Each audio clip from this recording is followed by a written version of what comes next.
Yo, how's everyone doing? So, it's been a while since I've made a video. I'm here with There you go. I'm here with Oh yeah, my name is Justin. What's there up? you go. Yeah, that's what you're supposed to say after. So this is Justin Briggs, and I'm Mayor Billionaire for those who don't know, right? And Justin drove A lot of hours. yeah, Very many hours. like 3 hours. Yeah. Yeah, 3 hours to come visit me. And he also has Techno Tutor, who is someone who been supporting for how long at this point? I bought Techno Tutor from you like a year ago. Okay, but yeah, but you seriously started using it like 2 months ago or something. Yeah. That's when you've seen a lot of results. And then Dora, your girlfriend, has used it. And I know you hate getting this question asked, but how old are you again? 18. 18, right? Yes. And Dora 17. They have like one of the most amazing relationships I've seen at that age, like what you guys know and apply. I haven't seen people in their, I don't know, 50s, 60s don't even know or apply. A lot of people just get divorced, so they don't. They don't even get to that point. Yeah. Yeah, exactly. And that ties into this point that I put in the caption of knowledge not lived is bullshit knowledge, right? Because I read this quote, right? And let me know if you agree with this. It said, the person who reads, right? I don't know. Okay, I'm going to reframe it the way I remember it. Not exact quote, okay? But the way I say it is like the person who reads, let's say 100 books a year, but doesn't apply any of the knowledge that he's learning is the same as the person who doesn't even know how to read. Yeah. Do you agree with that? Yeah.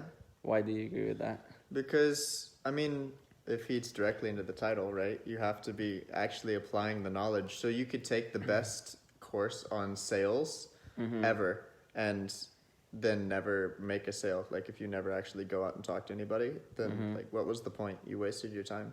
Yeah. But what about the people who say, but knowledge makes you wise? Like the more knowledge you have. No, that's still bullshit. Because it only makes you wise if you're actually going to be able to use it somehow. Yeah. So Well, what does that mean when they say the more knowledge you have, the wiser you are? Maybe they think like if you read 100 books and then you have all that knowledge, so then just in case something does happen, you know what to do. So like you read 50 books on how to survive in the Amazon. And then one time when you were flying somewhere, you accidentally crashed and you have to actually survive. And you got lucky.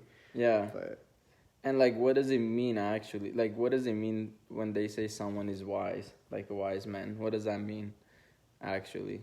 Do you know? I don't know the exact definition of wisdom. Have you ever thought of it? No, it's usually when, like, in the context of when people are talking about it, it's like someone who's smart and gives good advice. Like if you were to listen to their advice, you would end up in a good place. Okay. Yeah.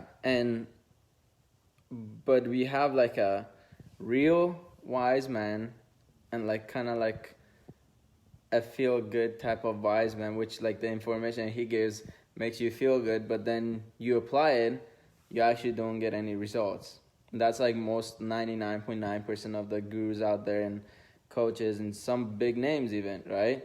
But the information they give, if you apply it, like 99% of people don't get results.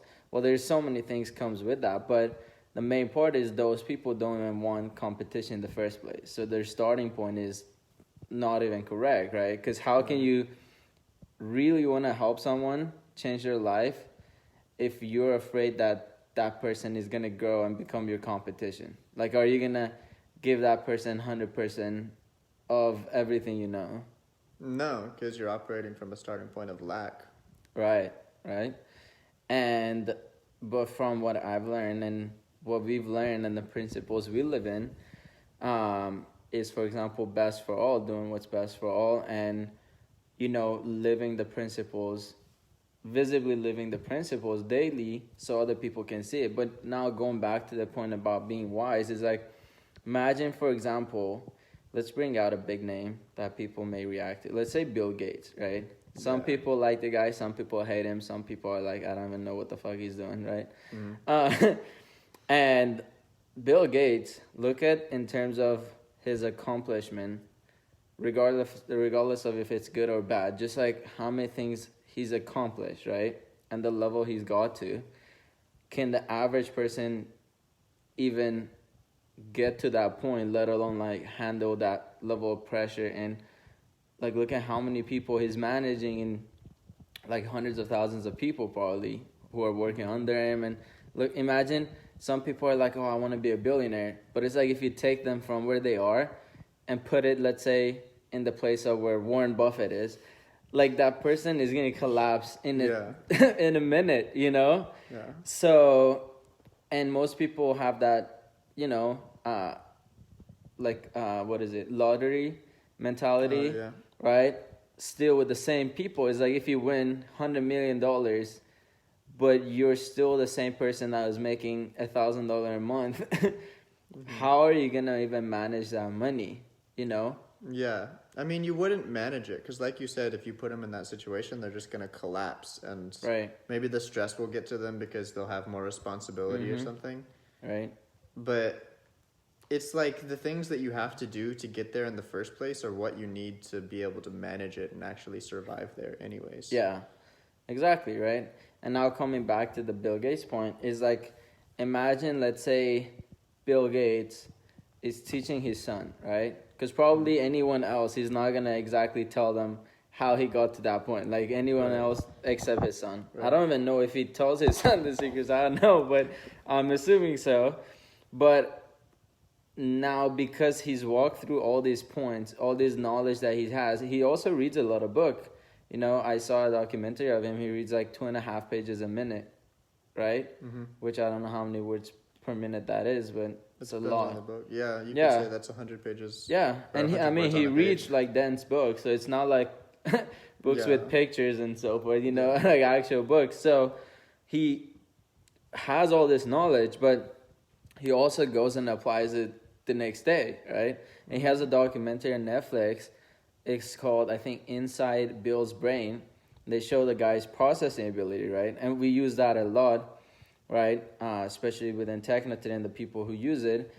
It's like a tool that increases your processing ability, so you can not only process the knowledge being given to you, but you can apply it and walk through the emotions necessary that comes up, like fear, stress, anxiety, whatever. You can walk through it and apply it, right? That's like true processing ability. And so when Bill Gates is teaching his kids the stuff he's learned, imagine he can just cut all the bullshit out, just tells them exactly the stuff that actually works. Like, that's wise right there in terms of the definition. Being able, like, living those knowledge and seeing what matters, what doesn't matter, what works, what doesn't work. Is there any shortcut that you can take while still being effective? Not a shortcut that, like, everything just falls apart. Like, not temporary one, but actually permanent one. Yeah. And once you've lived it, then you can just tell it to someone else, right? And they're going to get the result. It's not like those people who make all these videos, make these seminars, and I don't want to, you know, say any names, right? But it's like they make all the seminars, everything, and people pay thousands of dollars to go to it and feel really great. They're like pumped up. They're like, yeah, now I can go like kick life's ass, you know, and like I'm going to become a millionaire. My life is going to change. I'm going to get into the perfect partnership. And they're just hyped up, right? Yeah. And then they go home and next week is like back at the job drinking beers with their friends and just fucking depressed. Right. Like, why does that happen? Because fundamentally, I mean, if they're going back to the same habits, then they didn't change anything. What do you mean by that? They didn't change anything in themselves. Because if they're hyped up like that and they are going to change something, they go and they're like, okay, I'm not going to drink anymore. Step one. And then, you know, maybe I'm going to start waking up at 8 and I'm going to work out, and I'm going to start eating healthy. And those things alone will change little bit by little bit. Or maybe if they have techno tutor, I'm going to start doing 30 minutes of techno tutor every day. I'm going to start doing my DIP.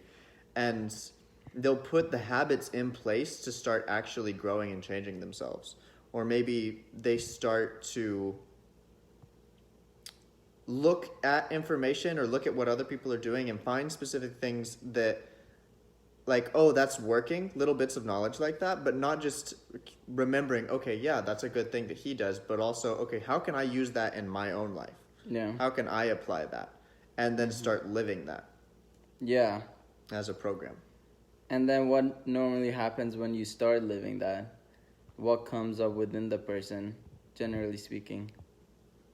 Either before or as it, I mean, there's resistance a lot of the time if they're trying to change something. And what do you mean by resistance, for those who don't know that? Oh, your ego gets in the way. And for me personally, if there's something like in the moment of doing it, especially if it's something that was like a fear, my face will get really hot. I feel like I'm like in the sun or some shit. Yeah. But it's just something you have to push through, or sometimes, you know, maybe it's a feeling in your stomach, and it helps a lot. Like if you put into techno tutor, or you do your writing with DIP first, and then you go out and you change it, and then after the first time, then you do it again, and you keep doing it until it is a part of you. And you mentioned the good point about like you feel it, like it's hot physically. That means every time you feel that, that means there's something for you to look at there that's holding you back from going to the next level, whatever that next level is, right?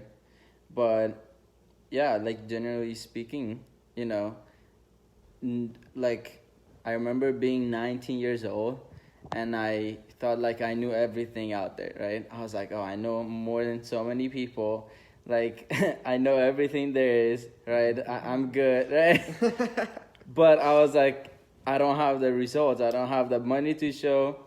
My life hasn't even changed physically, right? Like in the physical world. And I was like, shit, then what's wrong? Like I have all this knowledge. I've listened to thousands of hours, right? Tens of thousands of hours of audios, self-development. I've read some books, but mostly I would listen to audiobooks and so forth, right? Because I had like dyslexia and stuff. And so it was hard for me to read. Yeah. Not anymore because I've been using the TT every day and so forth.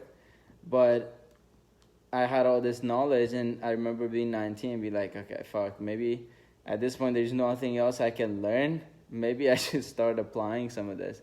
And I remember the fear I had within me of I would like sometimes freeze up, like tense up, like paralyzed for like a couple minutes, not being able to walk, just thinking about change.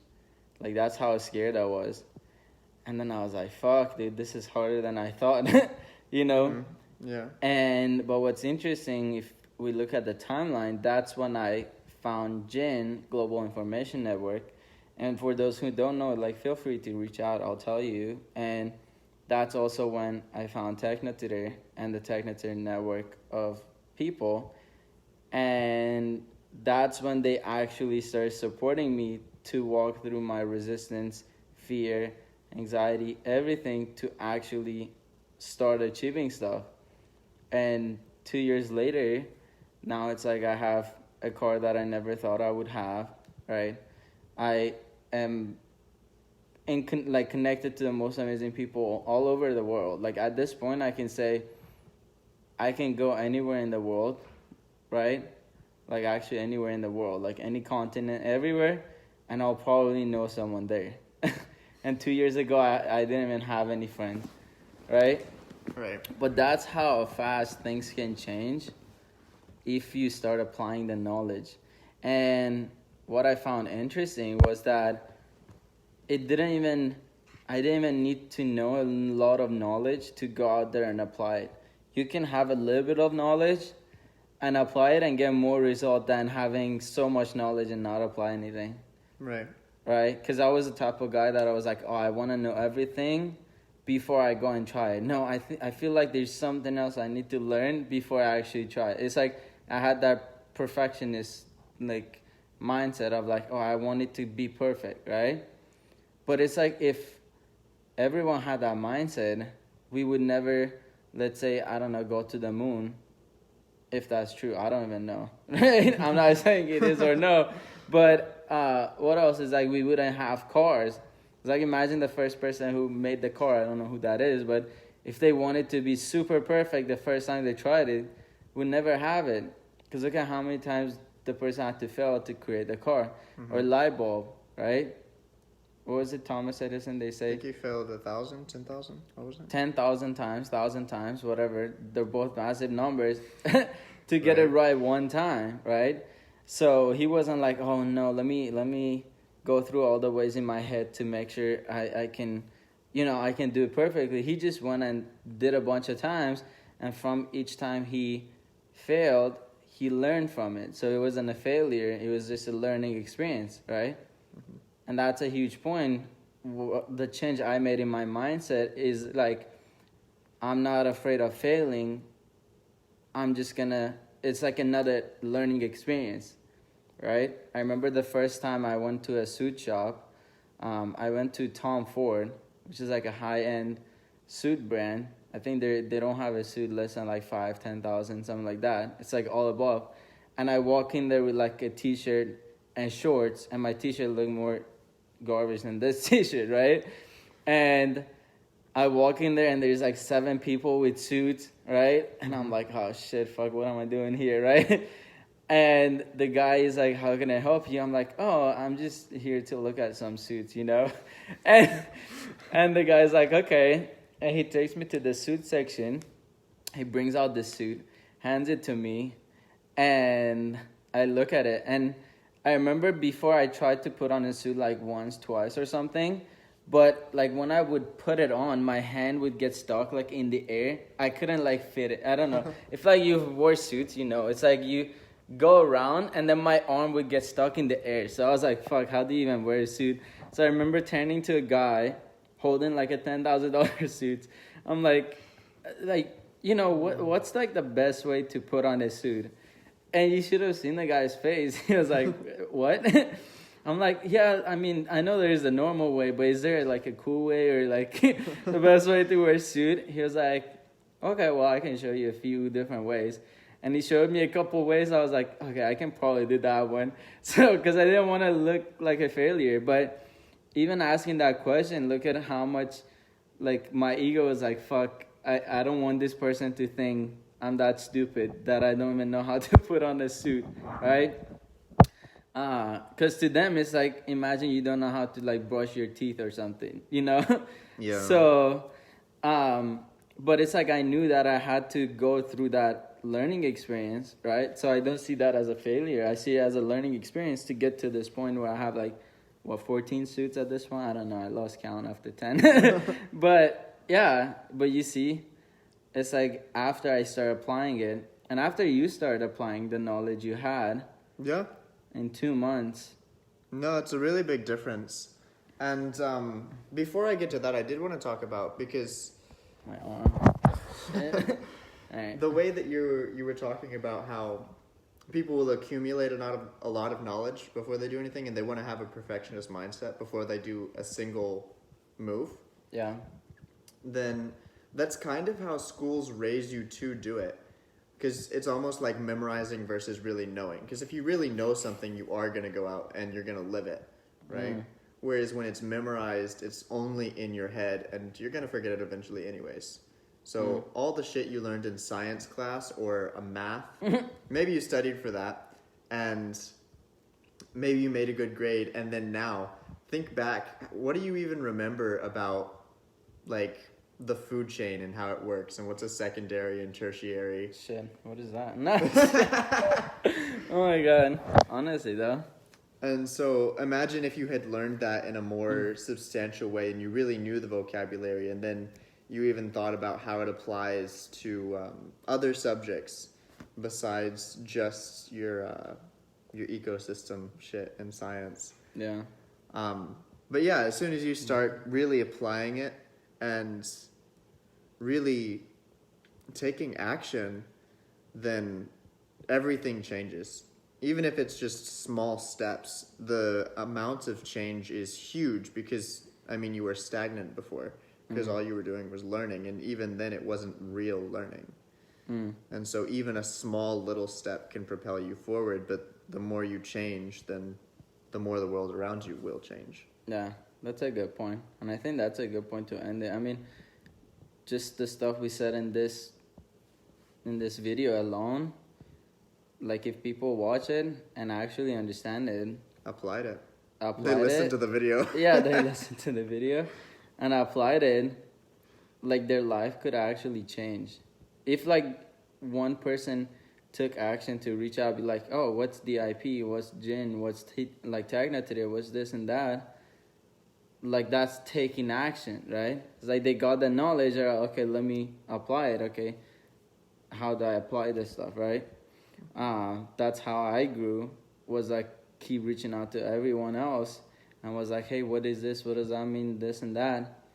And I wasn't afraid of looking stupid, right?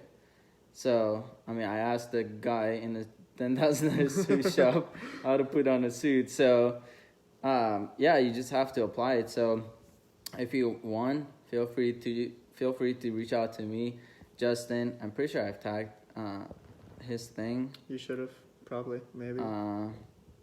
Yeah, probably. It's okay if not. No, I'll My tag name's you Justin, after. you can figure it out. Justin Briggs, yeah, figure it out. All right, but yeah, we'll see you next time. Or any finishing thoughts? No, that was a good close. Awesome. All right, I'll see you later. Take care. Peace.